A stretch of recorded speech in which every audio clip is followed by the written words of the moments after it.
o'zi boshida shu intervyu olishda o'ylab yurgan paytimda ayniqsa Nanayda shunaqangi kuchli hissiyot bo'ldiki, men albatta Rivojiddindan intervyu olaman. Odamlarga foydasi tegadi, chunki sizga o'xshagan mehnatda mashaqqatni ko'rgan, undan tashqari ko'tarilish, pastlash hamma jarayonni ko'rgan xalqning xizmatidagi insonni albatta suhbatlashib buni yozib olaman YouTube'ga degan niyatim bor edi. Mana shu kun bugun keldi. Joni zamon bo'lsa intervyu berishga rozi bo'lganingiz uchun rahmat. Avvalo mana shuni aytib o'tib ketmasam bo'lmaydi. Assalomu alaykum qadrli do'stlar. Bugungi mehmonimiz Shilipovka Master asoschisi Rivojiddin do'stimiz bo'ladilar. Bu kishi bilan biz tengqurmiz. Namanganda, nafaqat Namanganda, butun respublikada hozir nomi chiqqan usta. Instagramda qariyb 110 ming obunachiga ega, albatta jonli to'plagan hammasini. Mana shu haqda gaplashamiz. Undan tashqari ba'zi savollarim bor. Ishoninglar, intervyu juda ham qiziq bo'ladi. Sizlar o'rindiqqa bizga o'xshab bemalol mana shunaqa qilib joylashib olinglar. Mana ustaxonaning o'zidan, jarayonda o'zidan suhbatni olib boryapman. Albatta qiziq bo'ladi. Emotsionalniy zo'r video bo'ladi inshaalloh, ha do'stim. Bo'lmasam boshladik. Do'stim, avvalo bu kasbga kelishingizga nima sababchi bo'lgan, qanaqangi qiziqish bo'lgan? Shu haqda ozgina aytib beraylik-da, qiziqarli bo'ladi.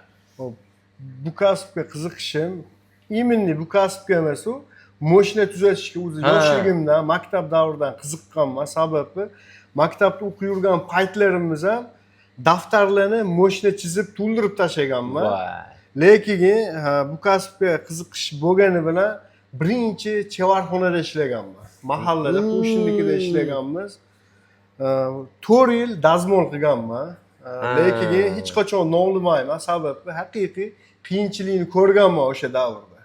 Endi taqdir taqozosi bilan hunarni tashlaydigan bo'lib, o'sha gideti maktabga kanikul bo'lishiga ozgina qolgan vaqtda o'sha 2003-yilda bekorchi bo'lib qoldim. Onamla dadamlarni, otamlarni ukalariga telefon qilib, shu bola bekorchi bo'lib qoldi, bitta hunarga beraylik deb telefon qildilar. Sababi 9 yoshimda otam o'tib ketgandilar. Bizga ko'proq o'sha otamning ukalari ko'proq yordam beradilar. Alloh rozi bo'lsin. So'radilar mendan nima hunarga qiziqasan deb. Mashina tuzatishga qiziqaman desam, bo'ldi, ertaga vokzalda ko'rishamiz, bitta yaxshi tanish ustam bor. O'sha joyga shogirdga beraman dedilar. Bo'pti dedim. Kiyimlarimni olib tushdim. Haqiqatda o'sha ustaxonaga bordim. Maktab kanikulga ozgina qolgan, o'zi bolalar to'lib bo'lgan ekan. Kanikul bo'lganligi hisobiga. Kanikulda gapingizni bo'laman, to'lib ketadi ustaxonalar. To'lib ketadi. Keyin usta bilan gaplashdik, u gaplashsa aytdilarki, hozir shogird bo'ldim, shogirdlar yetarli. Xabarlashib tursa, birorta bola ketadigan bo'lsa, o'rniga olamiz dedilar. Bo'pti dedi. Endi qaytib ketdi. Boshqa gaplashamiz dedilar. Oradan yana 1-2 kun vaqt o'tgandan telefon qildilar. Leningradga Araziya 15 ga tushib kel dedilar. Buraloq kiyimingni ol dedilar. Bo'pti dedim, o'lib. Araziya 15 Leningradga tushdim. Tushsam, katta zavod. Gektar zavod, 200-300 odam ishlaydi, servis. Mashina kirdimi, polni remont bo'lib chiqib ketadigan servis. Kompleks. Kompleks. Umumiy. O'sha davr SSR davrida respublikada bitta bo'lgan ekan. Oldin. Rossiyadan zapchastlari kelgan, yerdan tirib chiqazilgan ekan. Moskvich zavod desa respublikada hamma tanigan zavod ekan. Kirsa o'sha bisetka bor, bisetkani oldida katta hovuz bor, o'sha joyda o'tirishgan ekan. Bordim, so'rashdim. Bilsam edi, yana bitta dadamning ukalari xuddi o'sha joyda bitta o'g'aynilar bilan o'sha servis yurg'izishar ekan zavod. Keyin birinchi ustozim Shavkat okani chaqirishdi. Shunaqa, shu bolani shogirdga olasanmi deyishdi. Bo'ldi, ertadan kiysin dedilar Shavkat oka. O'zi kiyimlarni olib tayyor bo'lib borgandim. Ishlashga. Keyin aytdimki, kiyimlarim tayyor desam, bo'ldi, bo'lmasam, sразу ish boshladi u. Ishga kirishib ketdi. U endi nima demoqchiman? Biz chevarxonada qiyinchilikni ko'rganmiz. Bu hunarni o'tganimdagi nima deydi, jannatga tushib qolgandek o'zimni his qildim. Sababi chevarxonada ish sohati bo'lmagan, ertalab chiqadi, kechqurun kelamiz 12-1gacha ishlangan. Bu sohada ertalab soat 8da ish boshlaydi. 4-5 da ishimiz tugar javob bo'lar. 4-5gacha har qanaqa ish basallardi. Shanba kuni soat 2-3 da yo'q tugagan ishimiz.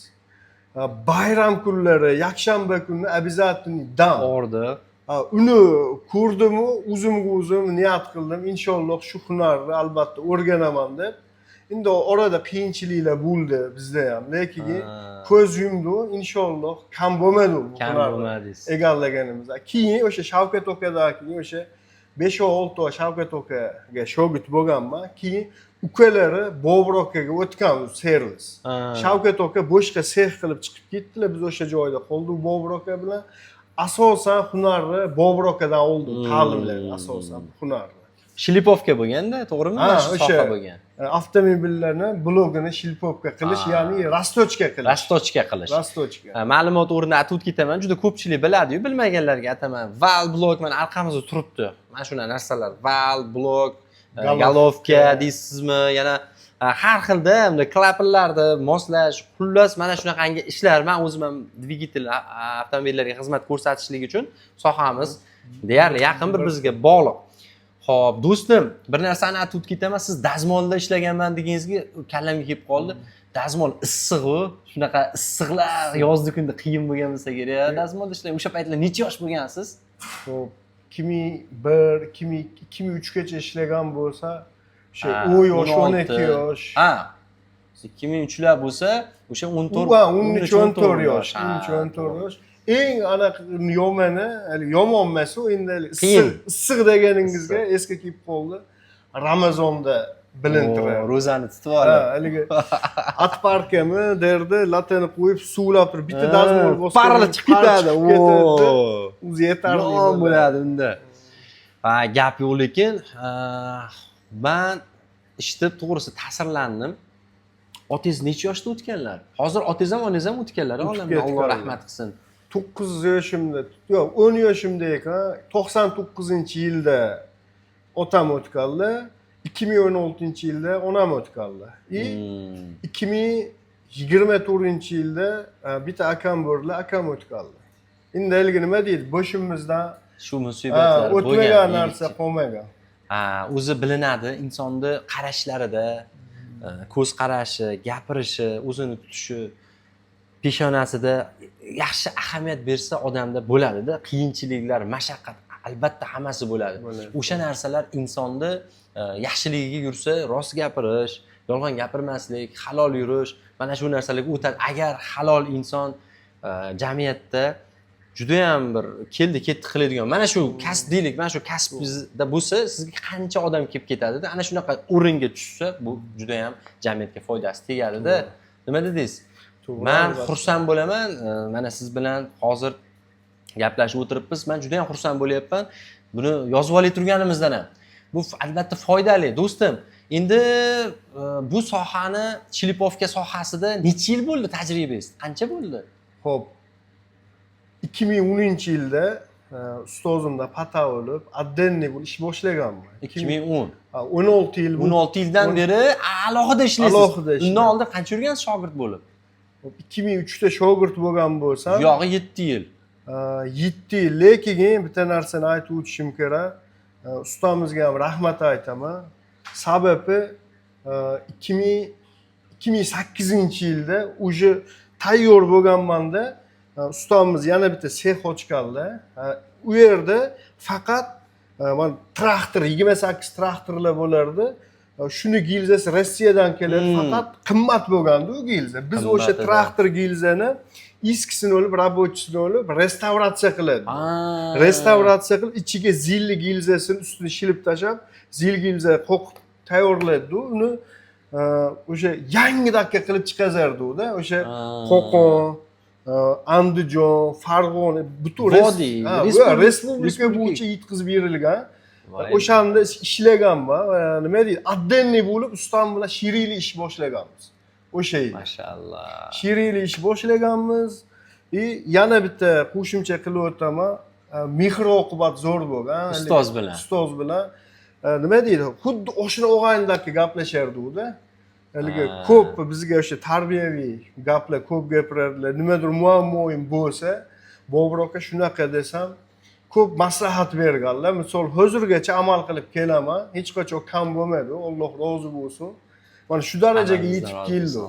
Gap yo'q, men havas qilaman hozir. Chunki men aytib ketaman, butun seri mana shu hozir ko'rayotganlaring Shlipovka takarni sexti brend fesi. Ya'ni fesi, yuzi, mana shu odamning yuzi orqali demaylik, Allohning izni bilan hammasi. Mana shu sababidan juda ham ko'p mijoz keladi. Hali bu haqda yana gapirib o'tib ketamiz. Meni savollarim bor. Hali bu endi bitta narsa aytaylik, siz hozir butun respublikaga Damas'larni Porsche'ni Spark qilyapsiz. Ya'ni ma'lumot o'rnida aytib ketaman. Damas'ni Porsche'ni kichkina bo'ladi. Spark kattaroq bo'ladi, ot kuchi ko'proq motorda. Ana shu narsani birinchilardan bo'lib respublikaga siz chiqardingiz. Qanaqa bo'ldi shu jarayon haqida ayting? Qo'rqmadingizmi qilib turib bu narsani ertaga qaynab ketsa nima bo'ladi? Qizib ketsa nima bo'ladi? Motorga tushib qolmaymanmi? $400-500 pul ketadi motor qilishga. Shu haqda ozgina ma'lumot berib o'tib keting. Respublikada birinchi boshladim emas. Men aniq faktlar bilan olib chiqdim. Haligi tan o'lisham mart ishi buni Samarqandda boshlashgan. Samarqandda boshlashgan, lekin internetga deyarli qo'yilmagan. Va shu insonni topib, telefon nomerini topib gaplashdim, telefon qildim, aka, shunaqa siz qilgansiz deb eshitdim. Men Namangandan o'sha Shlipovgacha shunaqa boshlamoqchiman desam, Alloh rozi bo'lsin. Maslahat berdilar. Nima? Aytdilarki, men 2014-yildan birini qilaman dedilar. Hozirgacha muammo bo'lmagan, lekin internetlarga deyarli biz olib chiqmaganmiz. Siz gazini bo'lsin dedilar, lekin uni boshlashdan oldin baribir odam ishonch bo'lish kerak. Ular ham bitta motivatsiya bo'ldi ularning gaplari. Bundan tashqari bitta blokni qisqasi brakka chiqardik. Sababi o'zimiz stanovga qo'yib, shilib ichini.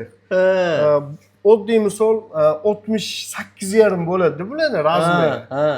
Uni 76 gacha blok ichini shildi. Shilganimiz o'sha holatda ham teshilib qolmadi. Devor haqiqatda qalin ekan.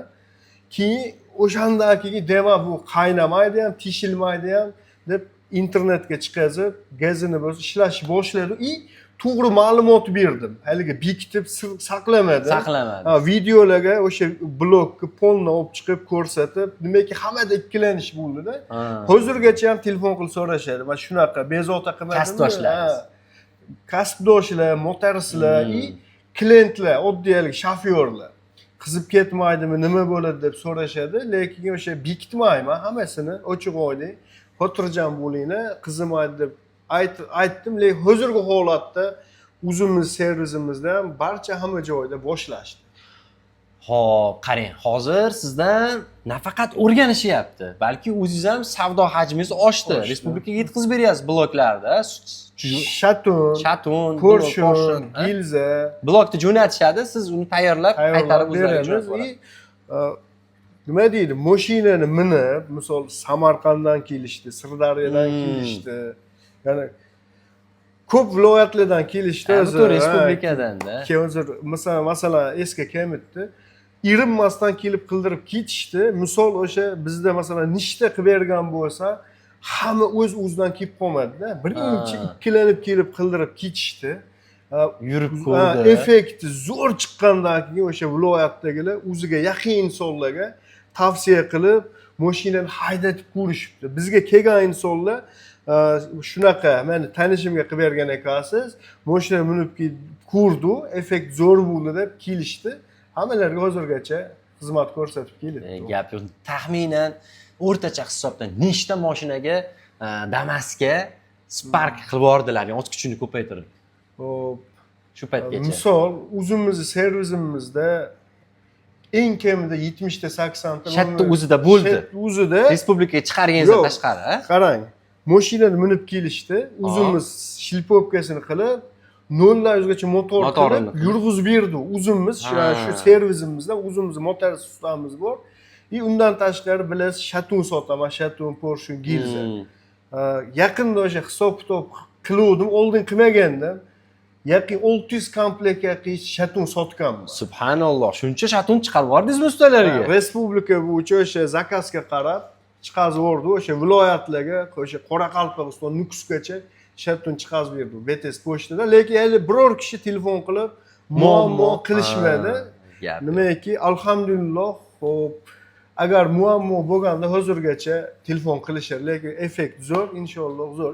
Yana bitta ma'lumot, ko'pchilikda ikkilanish borda, Porsche'ning kattalashgandan keyin rasxod ko'payib ketadimi deb. Ana shu narsa dolzarb. Ko'p savol berishadi. Bu bizni tajribamizdan o'tgan, biz nechta motor qilib bergan bo'lsa, обязательно telefon qilib so'rayman, rasxod nima bo'ldi desam, ko'pchilik aytishdiki, rasxod naborot kamayib ketdi deyishdi. O'zim o'yladim. Rasxod kamayib ketdimi? Kamayib ketdi. Xulosa qildim. O'zini Damas o'zini обычный motorida nagruzka bilan yuradi. Bilsangiz, podyomlarga yoki yuk bilan, odam bilan yuradi. Qiynaladi Damas. Nagruzka bilan yuradi. Spark Porsche'da motor kuchaygan hisobiga, nagruzka yo'qolgan hisobiga rasxodda unaqa o'zgarish bo'lmagan, naborot kamayib ketdi. Men hozir hayron qoldim, rasxod kamera kattalashyapti-ku baribir. Aytayapman-ku, nagruzka yo'qligi uchun motor kuchaygan hisobiga, misol o'zingiz ham ustasiz, 1.5 bilan 1.6 ni motor bilasiz, Nexa'ni. 1.5 larda ko'p yurmaydi. Rost yursa 220 gacha yuradi. 1.6 motorda 230, 220 yuradi. 1.5 larda o'sha 200 kilometr. To'g'ri aytyapsiz. Endi men uni ko'proq klapanda bilan bog'liq ham deyman, ya'ni havoni kiruvchi chiquvchi tomoni. Nima deydi, isparitel bilan ham bog'liqlik tomoni ham bor. Do'stlar, agar mabodo kimdir tushunmasa aytib ketamanki, Damas juda ham ot kuchi past, qiynaladi Damas haydaydiganlar, shunga mushkuli oson bo'lgan Damas haydaydiganlarni mana hozirda yana davom etyapti bular. To'xtab qolganimiz yo'q. Malades, men qoyil qoldim. Rivojiddin, endi qiyinchilik dedingiz. Qiyinchilik, pul topishni necha yoshda boshlagansiz? Bir yoshligimizga qaytaylik, nostalgiya bo'lsin. Yoshlikka qaytadigan bo'lsa, endi o'sha otamiz o'tganlardagi deyarli o'zi pul topishga o'tganmiz. Juda ham yosh paytda. Endi nimadan boshlasa bo'ladi? Misol sizga yana bitta qo'shimcha qilaman. Masalan, yoshlikda mana men aytaman, sizga eslatib boraman. Qiyin bo'lishi mumkin, nimadir kiyish qiyin bo'lishi mumkin, kimdadir orzu bo'lishi mumkin, nimadir. Qaraysizda, endi ota-onadan yosh qolgan degani bu moddiy jihatdan ancha uzilish bo'ladi, pasayish bo'ladi degani, to'g'rimi? Ana shu paytda ota-onasi bor, insonlar, men qalbingizni yaralamoqchi emasman, yangilamoqchi emasman. Shunchaki aytamanki, o'sha vaqtda baribir yoshlikda ishga chiqqansizda, men aytyapsiz, dazmol qilganman, boshqa qilganman. Shu vaqtda qiyinchilik bo'lganda nimadir qilib pul topib siz ham erishgingiz keladi-yu, shu haqda agar ozgina bo'lsa ham. Qarang, meni akam bo'lgan, akam o'sha mahalda 21-22 ga kirgan bo'lganlar. To'g'risi, ro'zg'or, tirikchilikdan o'ttirmaganda endi. Keyin bo'l 21 yoshli yigitcha. Dadamlar, otamlar sog'lom bo'lib turib birdaniga o'tib qolganlar-da. Hali hech nimaga unaqa narsaga tayyor bo'lmaganmiz. Akam bag'dan harakat qilgan, men o'zim masalan nimadan boshlaganman? Bekitish hojati yo'q. Bozordan zelin ko'katlar bo'ladi, oshko'k kroplar bo'ladi, bilasiz. Ertalab ozonda Optum bozor bo'lardi.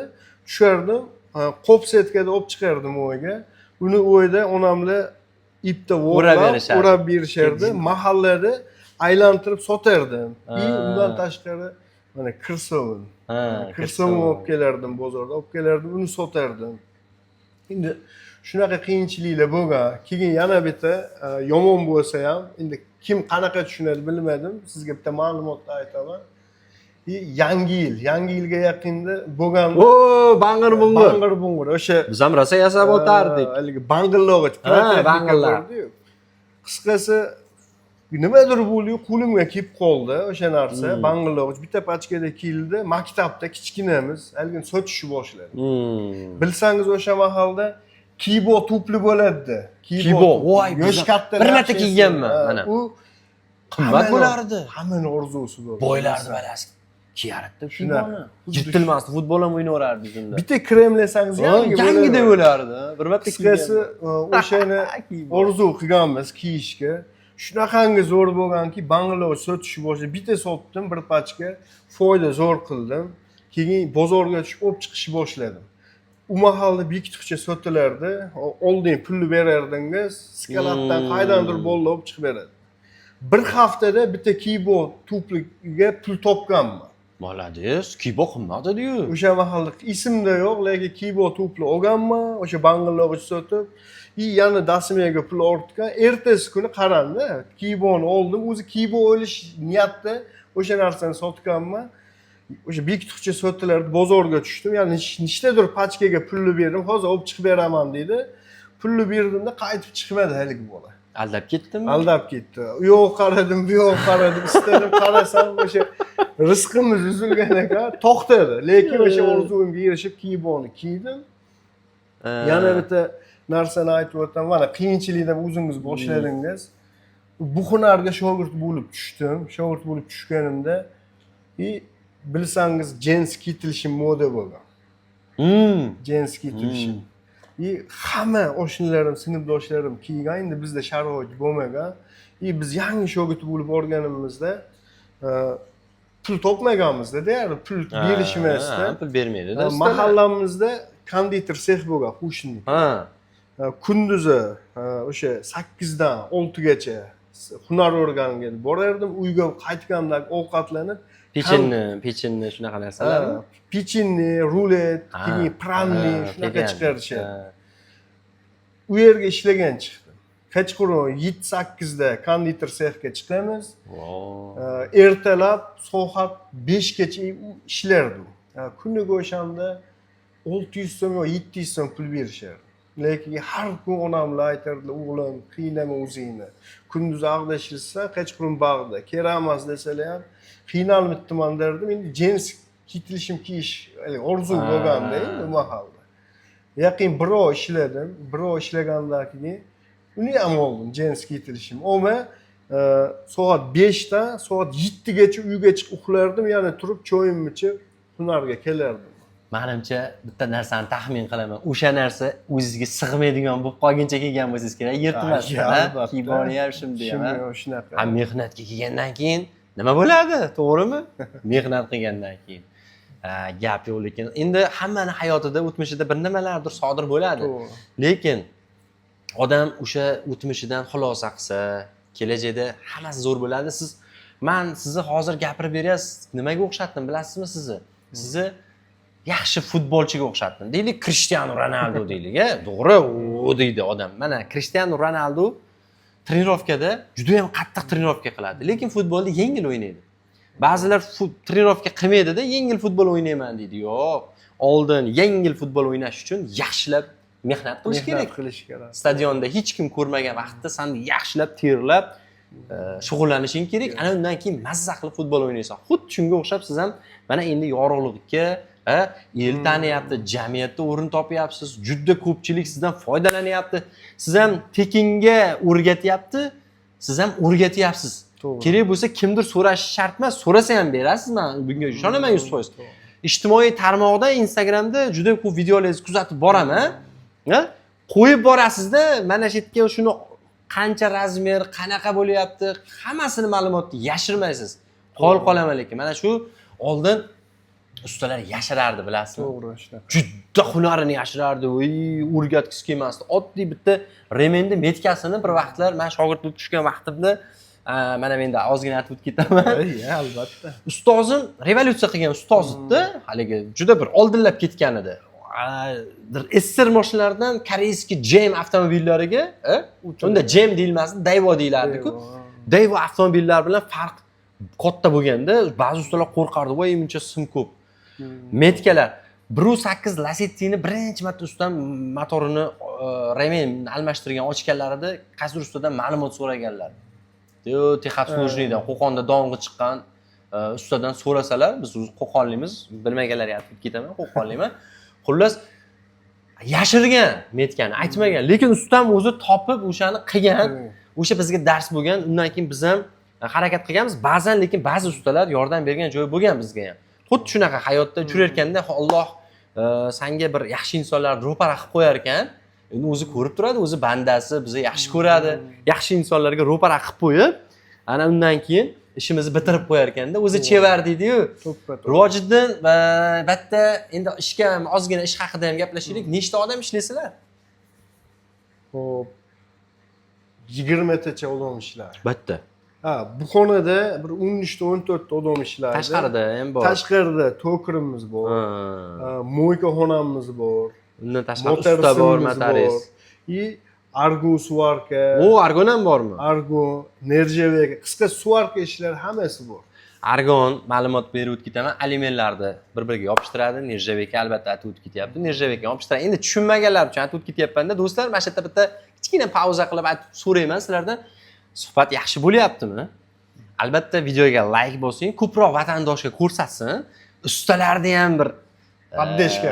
Ustalarni ham bir ko'rsin, yeb yuqoriga chiqqanini. Hadi biz boylarni ko'ramizda, endi u rostmi, yolg'onmi? To'g'risida yoki yulduzlarni ko'ramiz, har xil turdagi bir mashhur insonlarning intervyularini ko'ramiz.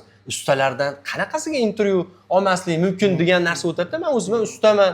Usta degani oldinchi shunaqa tushunardi. Hozir ham bor unaqa toifadagi insonlar. Qora ishchidek munosabatda bo'ladi-da. Kirib olib, mashinasidan tushmasdan, haligi Malibusidan tushmasdan oddiy marka aytib ketyapman, muomala qiladi. Signal cholib, qarab bor deydi. Shunaqalarga qaramayman mana. Umuman e'tibor bermayman. Aka mashinangizdan tushib kelib muomala qiling deyman. To'g'risida shunaqa toifadagi odamlar bor. Oldin bunaqalar ko'p bo'lgan. Qora ishchi sifatida qaralganda hunarmand odamga hunarmand, qora ishchi sifatida qaraladi. Endi hunarmandlar ham mana shu texnika sohasida ko'tarilishni xohlayman. Shuning uchun men mahkam bel bog'ladim. Ustalarni olib chiqay, ustalar bilan gaplashay. Mana shu narsa juda ham biz uchun muhim deb o'yladim. Jamiyatga foydasi tegadi. Nimaiki xursand bo'ldim men. Nimaiki oldingi intervyularingizni ko'rdim. O'sha markab bilan qilgan, markab avtoser bilan xursand bo'ldim. Birinchi intervyum sham bilan. Telefon qilganingizda o'shaning uchun rozilik berdim. Zo'r. Joningiz sog' bo'lsin, rahmat. Yana bitta narsa, mana ustalar dedingiz. Bundan buyog'iga texnika ko'paydi, ustalar kamaydi. Sababi shogird bo'ladigan odam yo'q, kamayib ketdi. Sababi o'zi bitta bola keladi, shogird tusham olasizmi? Ya bo'ldi, olaman siz necha pul berasiz deydi. Sразу pul. Lekin misol hunar bo'lib, o'sha ishni mutaxassis bo'lsa, pul o'zi istab keladi. Istab keladi. To'g'ri. Mana misol, mana o'zingiz ham Instagram yurg'izasiz. Mana siz bilan Instagram orqali tanishdik. Albatta. Mana qaygadir tadbirga borib tursiz ham, biz ham. Oldin chaqirarmidi ustalar? Yo'q, hech kim chaqirmadi. O'zingiz ustingizda ishlab, siz ham mana tadbirlarga qayda bo'lsa borib qatnashdik. Biz choyxonada tanishdik. Men endi men demay, shu manmansirash yomonda. Allohning izni bilan harakat qildik. Ijtimoiy tarmoqqa chiqqandan keyin 2-3 ta usta Namanganda festivalda ko'rishib qoldikda. Kelinglar, ustalar jamoasini tuzamiz. Choyxonada oshimiz, vodiy ustalari dedik. Ana shu tadbirda yig'ilishimizni adashmasam 3-siga yoki 4-siga siz keldingiz, o'shanda tanishdik. To'g'ri. Men shuni harakatda bo'ldim. Hozir ham qanday jo'ra boshlaydi o'rtoqlachida. Bu sohada ham ozgina shu yig'ilishlarga ha deb turaman. Ustalar yig'ilib, choyxonada osh yeb turamiz, bir oyda bir marta aylangan borib turamiz. Mana Nanaga bordingiz.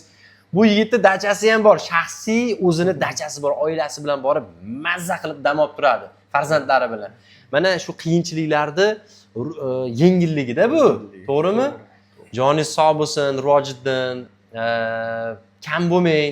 Shogird deganingizga esimga tushib qoldi, aytib o'tib ketaman. Do'stlar, farzandlaringni shogirdlikka beringlar. Sun'iy intellekt juda ham yuqori darajada rivojlanyapti. Hademay futbolda ham sun'iy intellekt sharhlab qo'yadi. To'g'ri. Mana shunaqangi blogerlik sohasi ham qisqarib ketadi. Men shunaqa deb o'ylayman. Juda ko'p kasblarni egallab oladi. Marketing sohasini ham egallab olyapti sun'iy intellekt. Qo'l mehnati qoladi. Tom qurish, blok ishlash, motor yig'ish, hadovoy qilish yoki oyni rom yasash, mana shunaqangi. Xullas, qo'l mehnati bilan qilinadigan ishlar qoladi. Qolgani nima deydi? Sun'iy intellektga o'tib ketadi. Hattoki uy remont qilish uchun yillab ochirta turishingiz mumkin kelajakda. Shuning uchun farzandlaringni hunarga beringlar. Ertaga boshqa kasbda egallagan, biznesmen bo'lib ketgan taqdirda ham bir narsa bo'lsa, o'zimdan qiyos 10 yil biznes qildim, o'rta 10 yil. Lekin Allohning izni bilan biznesim boshi berk kirib qoldi. Farzandlarimni qanday boqaman, qanday qilib oila tebrataman deb rizq qayg'usida bo'lamiz ekanda, Allohni rizq kafolatlangan, lekin baribir harakat qilamiz erkak kishimiz. Mana shuni hisobiga yana ishga qaytdim, kam bo'lmadim. Sizlar bilan Hunari bor odam kam bo'lmaydi. kam bo'lmas ekan. Mana hozir challenge-da yuribman. Bitta o'q bilan 3 ta quyonni uryapman. Ikkita ham emas, 3 ta. Bugun Namanganda Motorzonga kelganman-da, Motorzon bilan birga ishlayapman. 20 ming so'm pul bilan uydan chiqqanman. Bu 3-chi lokatsiyam. Har bitta ishlagan joyimda ishlab, tajriba almashib, suhbatlashib, undan tashqari intervyular olib kelyapman va ozmas pul ishlab, o'zimni chiqimlarimga-da, yotishim, yeb ichishim va hokazo chiqimlarimga pul ishlab, o'sha joydan yana darsga ketyapman. Bu bilan Instagramga ko'rsatib boryapmanki, ustida qo'lida hunari bor odam yashasa bo'ladi, eplasa bo'ladi, yashab ketadi, o'lmaydi degan challenge-ni qilib boryapman. Buni Instagramda tarmog'ida qo'yib boryapman. Do'stlar, albatta obuna bo'lib qo'yinglar. Agar Instagram foydalanuvchilari bo'lsa, balki YouTube'da ham bor. Shilpov bor-a YouTube'da? Bor. Shilpovka Master YouTube'da a'zo bo'lib qo'yinglar. Juda ham ko'p foydali ma'lumotlar qo'yib boradi. Instagramda, YouTube'da ham, xudo xohlasa Instagramga, Telegramga ham kanal oching. Bor, bormi? Bor. Voy, mashaalloh, subhanalloh, gap yo'q do'stim. Boringizga shukr. Jamiyatga foydasi tegishda davomiy bo'lsin. Rahmat. A'zo bo'lib qo'yinglar, like bosinglar, kamchilik bo'lsa, kommentariyada yozinglar. Men o'zimni to'g'rilab boraman. Intervyularimiz balkim pala-parshi bo'lgan bo'lishi mumkin, chunki men bu sohaning ustasi emasman, endi kirib kelyapman. Bizniki jaydarichada. Jaydaricha, joni zamon bo'lsin. Bergan ma'lumotingizga, suhbatingizga, ajratgan vaqtingizga albatta rozi bo'ling. Rahmat. Xudo xohlasa, yillar davomida buni kimlardir ko'rib, balkim xulosa chiqarar, balkim foydali ma'lumot olishi mumkin. Joni zamon bo'lsin, Rojiddin. Sizga ham rahmat. O'sha yoqdan Qo'qondan kelib, shunchalik bizni hurmat qilib kelganingizga, Xudo xohlasa, bizga ham nasib qilsin. Qo'qonga borib, siz bilan intervyularni olish. Albatta, joni zamon bo'lsin. Juda ham xursand bo'ldim. Dilimizdan chiqdi-da suhbat, dilimizdan chiqdi. Buni haqiqiy mehnatkash odamlar ko'radigan video bo'ldi. Xudo xohlasa. Inshaalloh videoni iloji bo'lsa tarqatib qo'ying. Yaqin tanishlaringizga Telegram orqali deysizmi yoki boshqa platformalar orqali jo'natib qo'ying. Albatta ko'rishsin, foydali bo'ladi. Jonlaring omon bo'lsin. Keyingi videolarda yana ustalarni olib chiqishda davom etaman. Bu yo'lda to'xtash yo'q. Xudo xohlasa o'zimni ustimda ishlab boraman. Rojiddin joni zamon bo'lsin, xalqqa foydasi tegishda davomiy bo'lsin. Sog' bo'ling. Rahmat. Qalay suhbat bo'ldi? Yaxshi bo'lishi. Maza qildingizmi?